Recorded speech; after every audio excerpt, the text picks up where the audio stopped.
Hello, hello, hello, and welcome back to That Quirky Bird Girl. I am your host, Steph, as usual, and today I want to talk about just how easy it is to get out and do things with the people you love. And I want to make it feel a little easy because I feel like for the longest time it has felt really, really hard for me in particular to feel like I could create community in person and build relationships with people in person as opposed to what I might be building with them in those moments that's more like one on one or less about feeling maybe lonely because living in New York City, just because it is a big city does not mean that I'm never feeling lonely. In fact,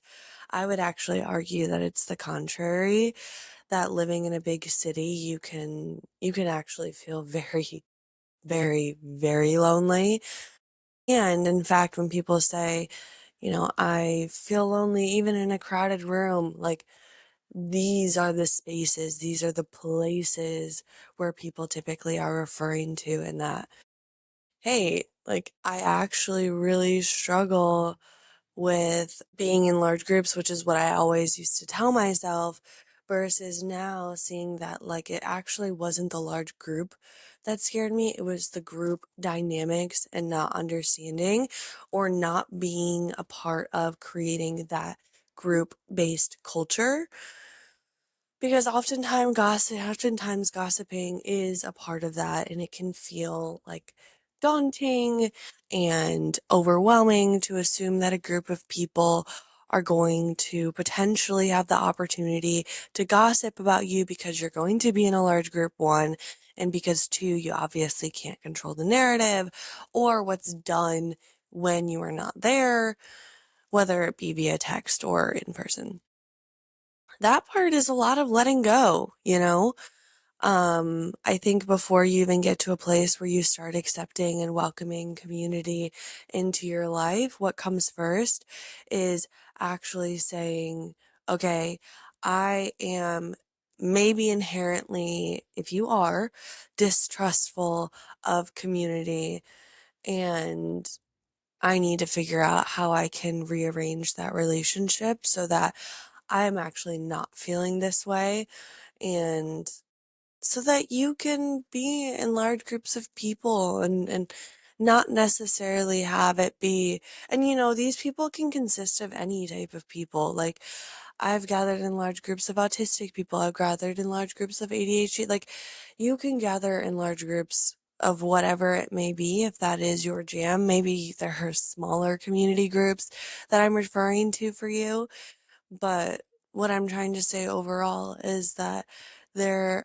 there are spaces out there that can be catered to you in larger group settings as well. So if you are afraid of what those dynamics are going to look like, the only way that you can find out is actually starting to go.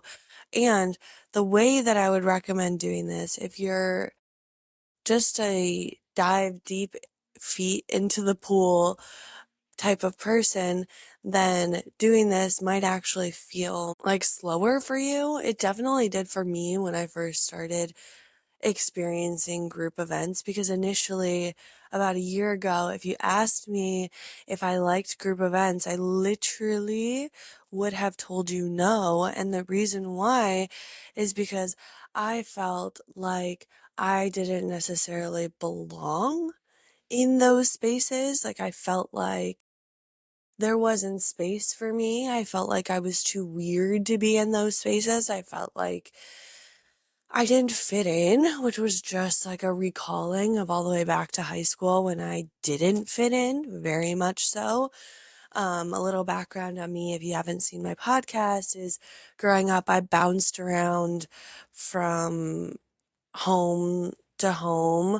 My parents got divorced at a young age, so not only was I getting a completely new environment, like literally every year from going from house to house, It was it was so hard as a kid, like, trying to make friends and find people that I wanted to genuinely spend a lot of time with, because those people, like, part of me knew I would lose them. And that was almost like that was really heartbreaking to me as a kid. I almost, like, didn't wanna put myself out there for that very reason, because I was like, "Okay, if I'm gonna leave soon, and if I'm not gonna be here, then, like, what's the point of making these friendships that obviously, like, can't even last?"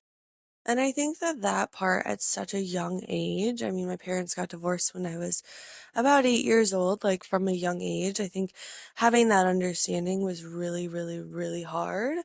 So trusting community was not and is not easy. It is an ongoing daily battle for me to figure out how I want to and will trust in community and friendship and I suppose, like, all of these different arenas of my life.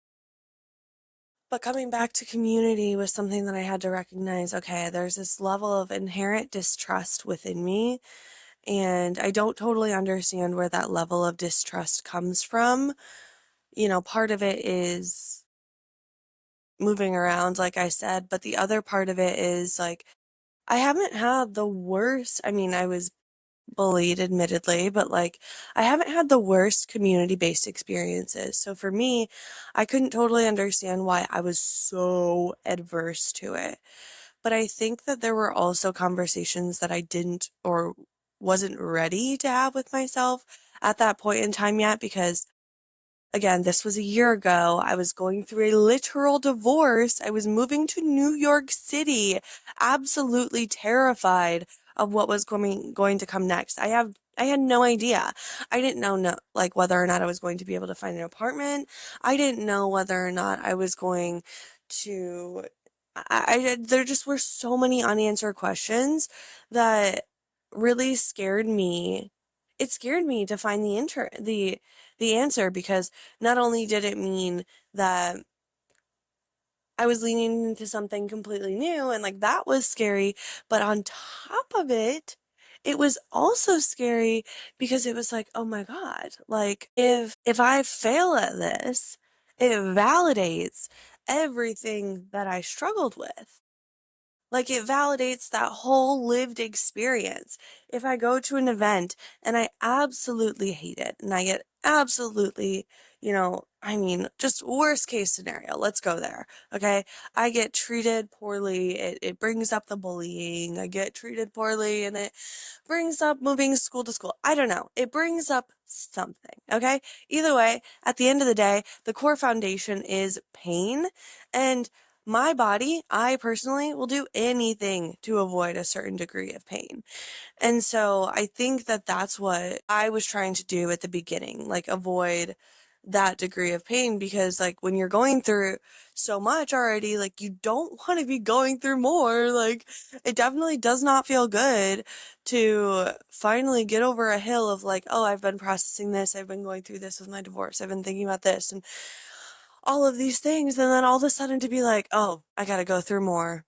Now there's this other wave of, like, childhood grief that I have to get through. It's exhausting, but it's worth it. It's worth it.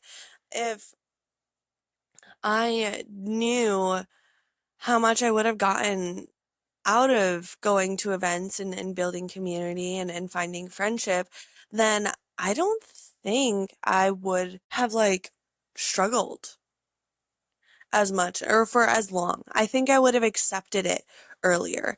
I don't think I would have pushed people away. I don't think I would have signed up for an event and not attended it. Like, I think there are a lot of things that I would have done differently from that situation, but I also think I had to go through it in order to learn through it.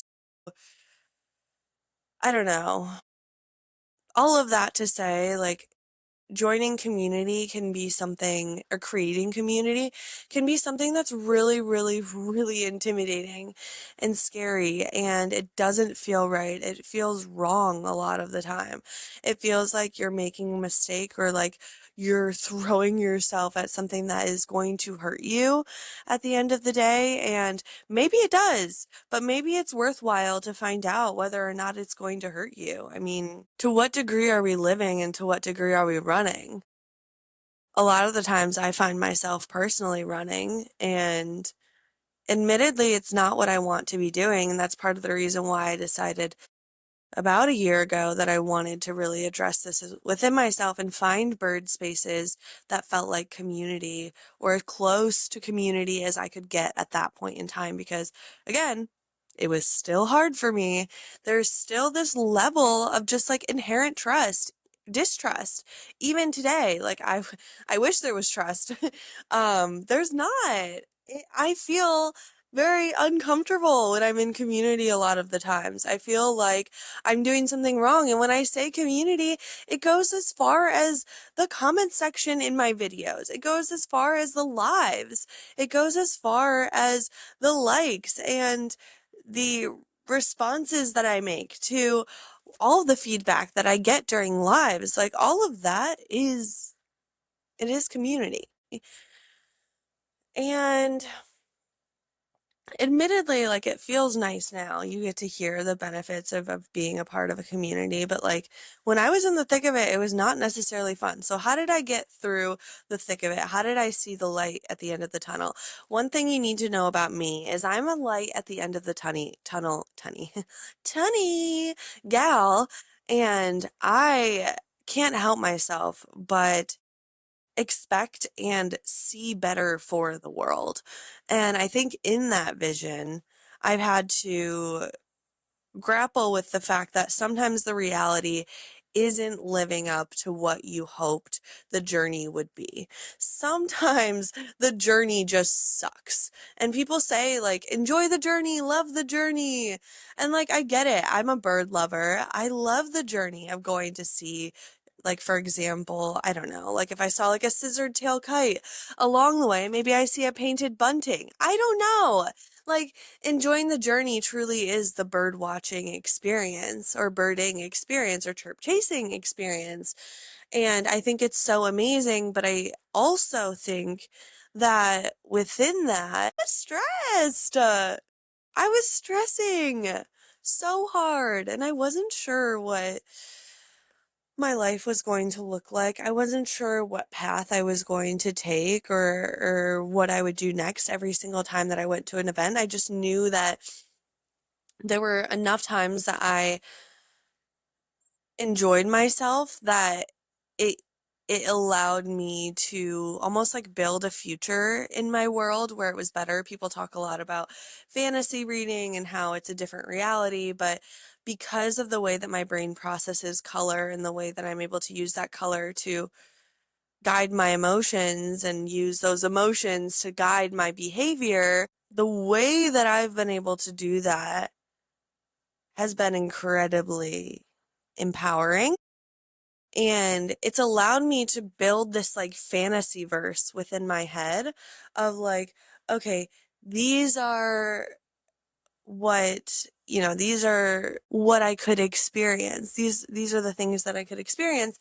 And it could be completely different from like what I've had in the past. So I just held out hope. I don't know. Even when I'm thinking about it now and I'm trying to think forward like about advice that I could give when I was in that time, I told myself it wasn't an option to quit. It was never an option. I am not a quitter. I'm a goer. I am a fighter. I'm someone who doesn't give up. When I hear no from a business perspective, I launch on it because I don't think there's a no in business. I just think there's a how.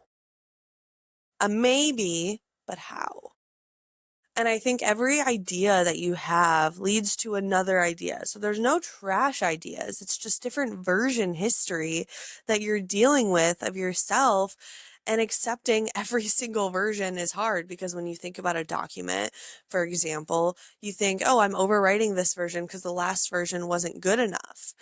That's not the case. That's not how life is. Your last version was more than good enough. In fact, your last version was perfect. your last version deserves the love and appreciation and the thanks and the understanding for where that last version was at that point in time, because that last version was what you operated with from all of the information and all of the knowledge that you had in that moment. So that last version, it's not like an Adobe file that you're going to like ship out to marketing tomorrow. You're not a business. Like, and if you're looking at your past versions of yourself and you're upset with it, or you struggle with social anxiety and you're looking back at the things that you did and you're like, oh, I was so weird, I did this. Guess friggin' what? Everyone is weird. I am so weird. And guess what? I'm weirder in person. I'm weirder online and I'm weird in person, and that is completely intentional. I love being weird. I love being quirky. I love just getting to be myself, getting to be whatever I want me to look like that day.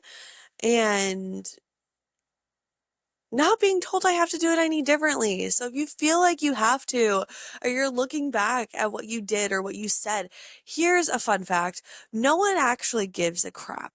They're locked in their head about what they said, about what they did. They don't give a crap what you said. All they care about is what you made them feel. And if you made them feel good, if you got a laugh out of them, and even if you didn't, if you just like chatted them up, they're probably worried about how they told you they were doing after you asked. You know, everyone is so locked in their own heads.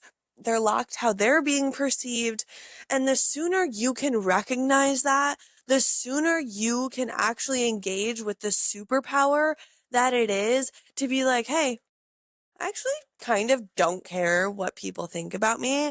I know I'm cool. I know I deserve to be here. I know I empower others to do better, to do more, to work harder, to do whatever the heck it is. Whatever your mission life is, like embrace that and allow community to guide you through, because I've been talking about how it is scary or it can be scary, but I've been disproving this whole time how it can be scary, because yes, sure, it's scary to walk into rooms where you feel like you're not qualified to be in there.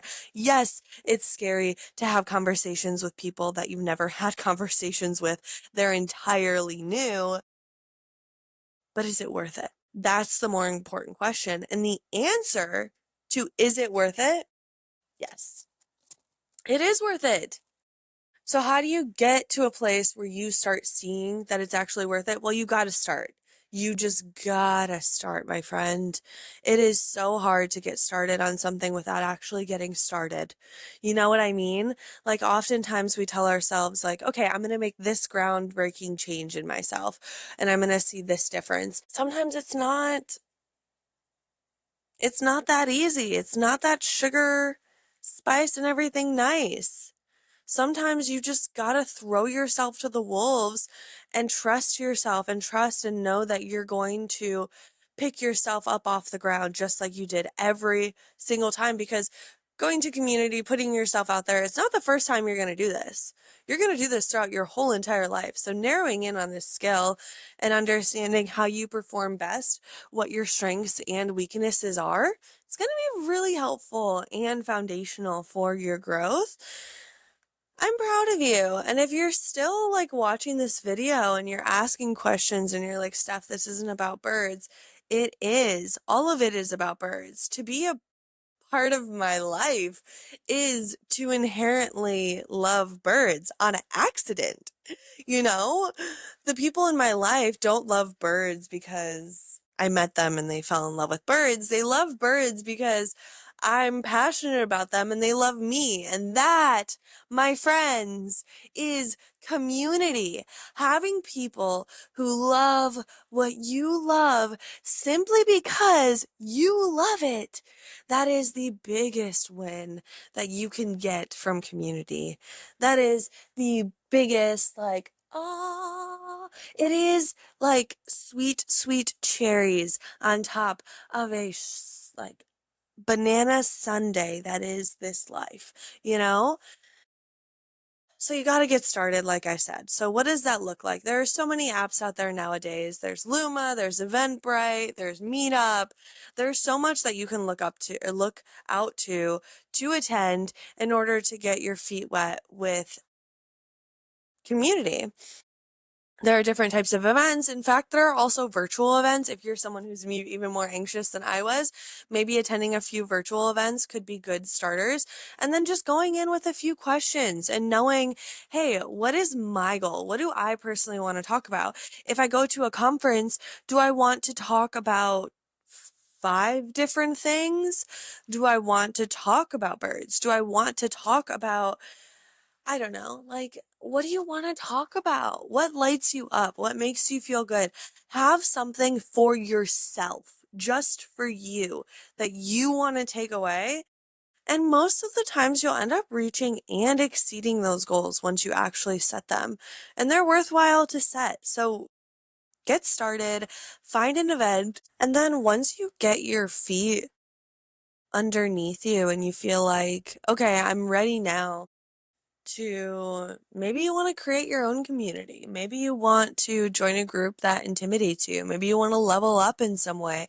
Maybe you want to attend that training that's going to make all the difference for you. Like, do have some sort of North Star, some sort of goal that will drive you forward. Now, I will tell you, for me, this is when it comes right back around to birds.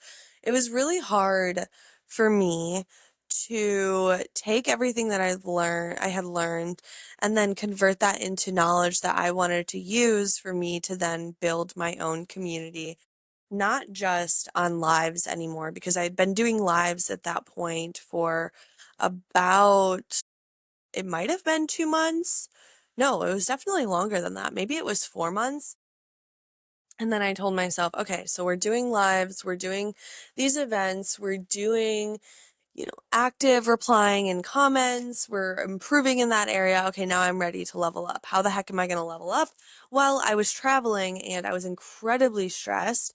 And I recognize that when I come home from travel, I'm just even more stressed because I feel like there is almost like something wrong with me. And I know that might sound like a little sad. Um, I get why it sounds sad. It was a sad point in my life, but it was also a very happy point in my life. So all of this to say yes and.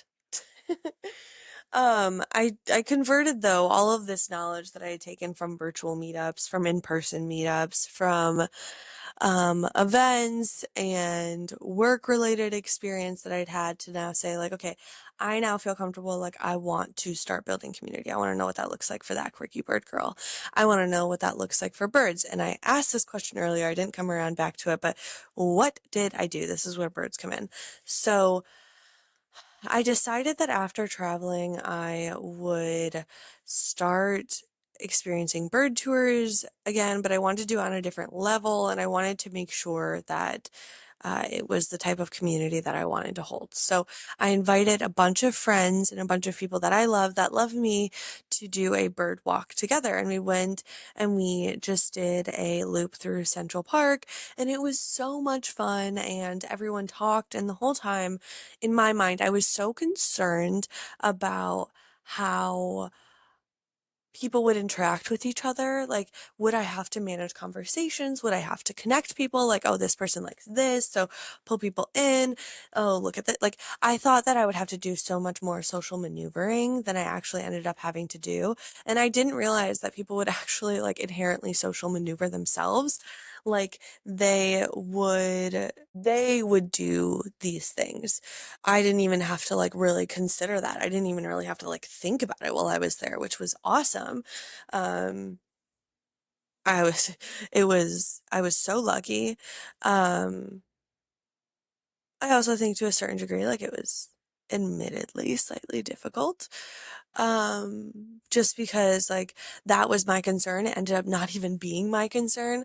My concern was actually just managing like crowd control and having so many people who were so excited to share. Um, as they were sharing, like it almost like diluted the flavor, let's say, of the tour. So I personally, like, while I thought I would end up having to like connect people more, it actually ended up being that I had to like break up connection a little bit so that I could pull it back a little bit closer.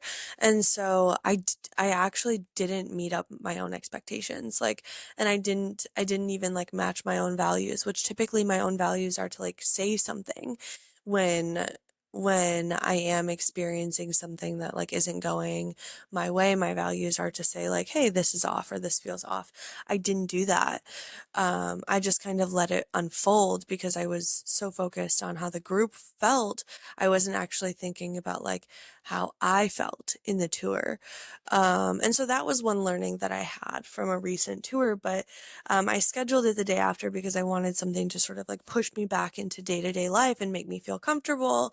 And I knew that community did that to me, particularly for the community of friends that I have, which I'm so lucky to have them. I love them all just so, so, so dearly. And I'm grateful that they came out to help me understand better like what that community is going to look like, but eventually I'm going to start expanding it and I'm going to start doing tours in other cities, and as I'm traveling and seeing the birds, people get more of an opportunity to intertwine their, I don't know, love, special interest, passion, with mine. So hopefully that's what all of this turns into. But it was an interesting experience. What I thought would be a concern didn't end up being a concern. And oftentimes that's what ends up being the case in community. The thing that I spiraled about and spent days just sort of like thinking and thinking and thinking actually wasn't even like the thing to think about. Like it wasn't even a concern, which is wild because I spent so much time thinking about it to be like so drastically and categorically like wrong. It just was like kind of shocking. So, but it was a fun tour, and I would honestly, again, as I said earlier, like I would and I am going to do them again. So stay tuned for more on that. I'll be posting about that over on my Patreon, YouTube, my TikTok, all of my socials.